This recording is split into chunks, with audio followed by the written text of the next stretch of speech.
ঋণের বোঝায় যারা জর্জরিত, বিষ্ণু ইসলাম চমৎকার একটা দোয়া শিখিয়েছেন। আমাদের অনেকে ঋণের বোঝায় জর্জরিত আছে না নাই? এদিকে কেউ আছেন? থাকলে হাত তোলার দরকার নেই, থাকলে এই দোয়াটা পড়বেন। এক সাহাবীর নাম আবু উমামা, নামাজের ওয়াক্ত ছাড়া উনি মসজিদে যেয়ে বসে আছে। বিষ্ণু বললেন, কিরে আবু উমামা, নামাজের তো ওয়াক্ত হয় নাই, মসজিদে কি? সাহাবী বলে, হুমুমুন লাজিমাতনি ওয়া দুয়ুন। নবী গো, ঋণের বোঝায় এমন টেনশনে আছি, ঘরে থাকতে পারলাম না, মসজিদে চলে আসছে। বিষ্ণু বলেন, আমি কি তোমার এমন একটা দোয়া শিখাবো যেটা পড়লে আল্লাহ তাআলা তোমার ঋণের বোঝা হালকা করে দিবে? আবু উমামা বললেন, ইয়া রাসূলুল্লাহ, অবশ্যই শিখাবেন। বিষ্ণু বললেন, তাহলে তুমি পড়বা, আল্লাহুম্মা ইন্নী আউযু বিকা মিনাল হাম্মি ওয়াল হাযান ওয়া আউযু বিকা মিনাল জুবনি ওয়াল বুখল ওয়া আউযু বিকা মিন গালাবাতিদ দাইনি ওয়া কাহরির রিজাল। ও আল্লাহ, তোমার কাছ থেকে দুশ্চিন্তা থেকে পানাহ চাই, কৃপণতা, ভীরুতা, অলসতা, কার্পণ্যতা, এই সব কিছু থেকে, মানুষের কঠোরতা, আমার উপর মানুষের আধিপত্য এবং ঋণের বোঝা থেকে পানাহ চাই।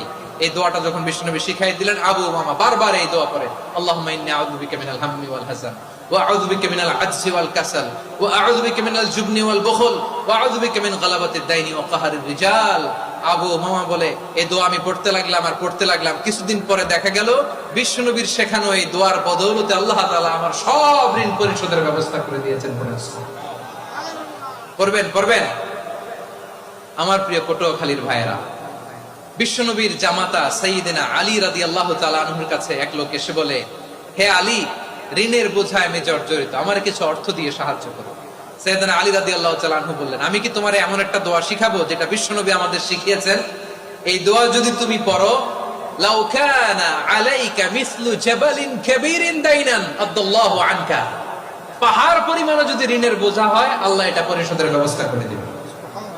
ছোট্ট একটা দোয়া বিশ্বনবী শিখালেন, বললেন, তুমি পড়বা, আল্লাহুম্মা কফিনি বিহালালিকা আন হারামিকা ওয়া আগনিনি বিফাদলিকা আম্মান সিওয়াক।